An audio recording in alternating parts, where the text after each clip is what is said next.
Assalamualaikum warahmatullahi wabarakatuh. Salam sejahtera semua. Om Swastiastu, Namo Buddhaya, dan salam kebajikan. Hari ini Indonesia Garuda akan melanjutkan sejarah Indonesia episode keempat, yaitu periode Republik. Kayaknya lah ya. Nah, sebelum penjelasan dimulai, jangan lupa tekan like dan subscribe di channel ini agar Indonesia Garuda bisa semangat untuk membuat video lainnya. Oke, tanpa basa-basi kita lanjut ke penjelasannya. Oke, kita ke bagian 1, yaitu Revolusi Nasional. Oke, kita mulai ya. Nah, sehari setelah proklamasi, PPKI dalam sidang pertamanya mengesahkan rancangan UUD 1945 serta mengangkat Soekarno sebagai presiden dan Hatta sebagai wakil presiden. Sidang kedua esoknya menghasilkan pembentukan provinsi dan pengangkatan menteri. PPKI mengadakan sidang terakhir pada tanggal 22 Agustus yang menghasilkan pembentukan Komite Nasional Indonesia Pusat atau KNIP, Partai Nasional Indonesia atau PNI, dan Badan Keamanan Rakyat atau BKR. Lalu bubar pada tanggal 29 Agustus. Berita mengenai deklarasi negara Indonesia tersebar hingga keluar Pulau Jawa. Banyak dari pendukung Republik mulai menyerang orang-orang asing dan pendukung Belanda serta merebut aset mereka. Pada bulan September 1945, militer Britania Raya datang terlebih dahulu untuk membantu Belanda mengamankan Hindia Belanda, sehingga konflik dengan pasukan pro-republik pun tak terhindarkan. Pasukan pemerintahan sipil Hindia Belanda di Nika juga masuk secara bertahap dan kembali menempati pos-pos lama Belanda. Pada tanggal 10 November, pertempuran rakyat Surabaya melawan tentara Britania berlangsung selama beberapa hari dan memakan belasan ribu korban. Melihat masifnya dukungan rakyat atas Republik yang baru, Britania Raya mulai mengambil sikap netral, tetapi Nika tetap melancarkan serangan melawan rakyat dan tentara pro-republik. Soekarno-Hatta, beberapa menteri dan staf serta keluarga mereka pindah ke kota Yogyakarta pada tanggal 3 hingga 4 Januari 1946 dan mendirikan ibu kota di sana. Tetapi Sultan Syahrir, Perdana Menteri saat itu, dan petinggi lainnya tetap di Jakarta untuk bernegosiasi dengan Belanda. Pada tanggal 15 November, di kediaman keluarga Kwe, sekarang menjadi Gedung Perundingan Linggarjati, pihak Republik yang diwakili oleh Syahrir dan pihak Belanda yang diwakili oleh Willem Schermerhorn menyepakati perjanjian Linggarjati yang mengakui Republik Indonesia terdiri dari Sumatera, Jawa, dan Madura sebagai negara konstituen di dalam federasi yang akan dibentuk. Meskipun ada pihak yang tidak puas akan kesepakatan ini, pada tanggal 21 Juli hingga 5 Agustus 1947, Belanda melancarkan serangkaian aksi polisionil yang disebut Operasi Produk, dikenal sebagai agresi militer Belanda II, dan berhasil merebut area-area produktif yang dikuasai Republik. Operasi ini dikecam oleh dunia internasional hingga Dewan Keamanan Perserikatan Bangsa-Bangsa atau DKPBB mengeluarkan resolusi 27 yang menyerukan gencatan senjata. Sejak tanggal 8 Desember, pihak Indonesia yang diwakili oleh Amir Syafruddin dan pihak Belanda yang diwakili oleh Abdul Qadir Wijaya Atmojo melakukan perundingan ulang di geledah USS Renville. Meskipun insiden seperti pembantaian rawa gede terjadi selama perundingan, kedua pihak akhirnya menyepakati perjanjian Renville pada tanggal 17 Januari 1948 yang mengakui garis demarkasi status quo atau garis Van Mook yang membagi wilayah-wilayah yang dikuasai oleh Republik dan Belanda di Jawa dan Sumatera. Pemberontakan Madiun pecah sejak tanggal 18 September 1948 dan berhasil diredam dalam waktu 3 bulan oleh Tentara Nasional Indonesia atau TNI.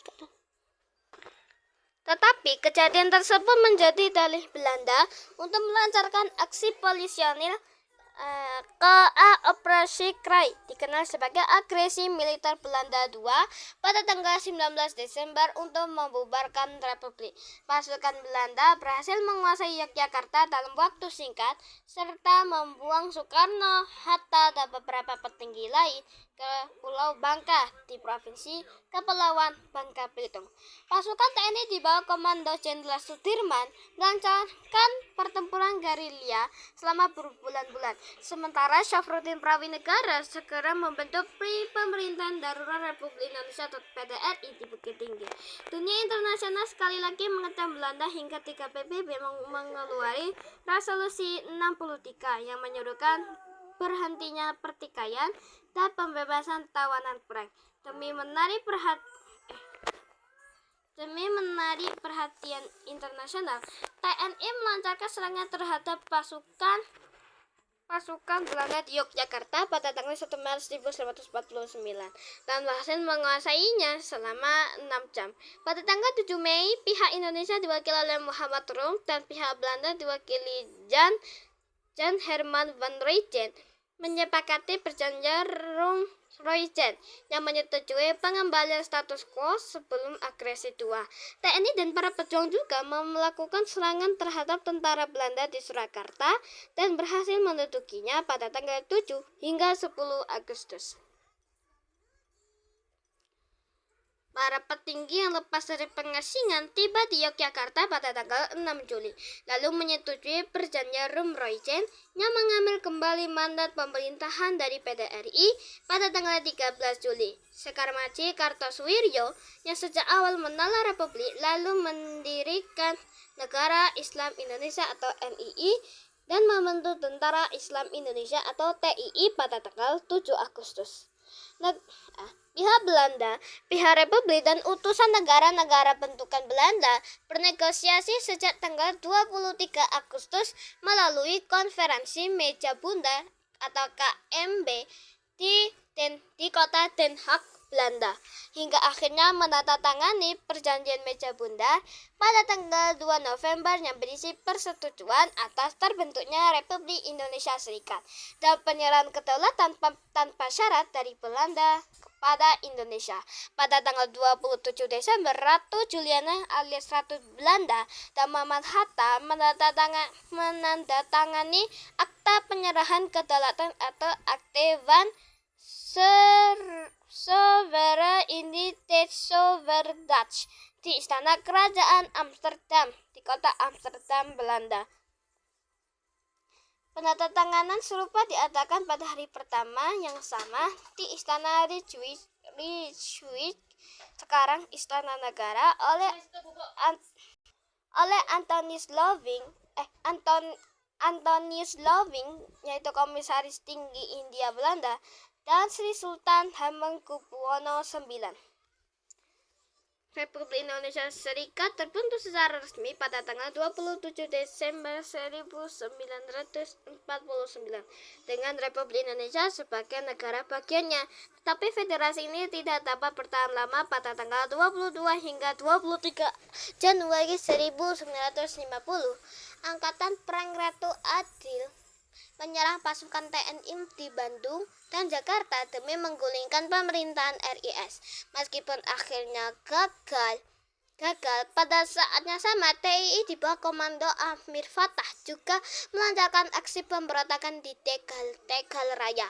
Pada bulan Maret hingga April 1950, hampir seluruh entitas konstituen dalam RIS membubarkan diri secara sukarela, hingga tersisa RI Sumatera Timur dan Indonesia Timur. Meskipun adanya penolakan atas pembubaran ini seperti dalam pemberontakan Andi Aziz, pada tanggal 19 Mei pemerintah RIS mengumumkan piagam persetujuan untuk membentuk negara kesatuan sebagai penjelmaan dari negara Republik Indonesia yang berdasarkan pada proklamasi 17 Agustus 1945. Setelah dilakukan sejumlah persiapan, Soekarno resmi membubarkan RIS dan melanjutkan entitas Negara Kesatuan Republik Indonesia atau NKRI. Lalu ke bagian 2, yaitu demokrasi liberal. Dan di sini ada foto kabinet Nasir, kabinet pertama di masa demokrasi liberal.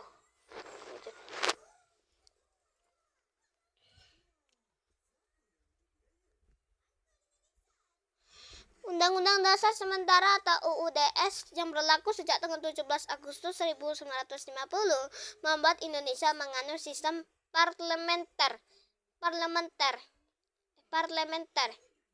Indonesia menghadapi sejumlah masalah seperti rumitnya perundingan atas sengketa Nugini atau Papua dengan Belanda, serta berkembangnya kelompok separatis seperti Negara Islam Indonesia (NII) dan Republik Maluku Selatan (RMS. Dilantik pada tanggal 7 September, Kabinet Nasir menjalankan mandatnya tetapi mendapat mosi tidak percaya. Nah, parlemen pada tanggal 22 Januari 1951 sehingga akhirnya bubar pada tanggal 21 Maret. Kabinet Sukiman melanjutkan pemerintahan setelah dilantik pada tanggal 27 April, tetapi dianggap melanggar politik luar negeri bebas aktif setelah Menteri Luar Negeri Ahmad Suparjo menandatangani perjanjian keamanan bersama dan Amerika Serikat, sehingga berakhir bubar pada tanggal 23 Februari 1957.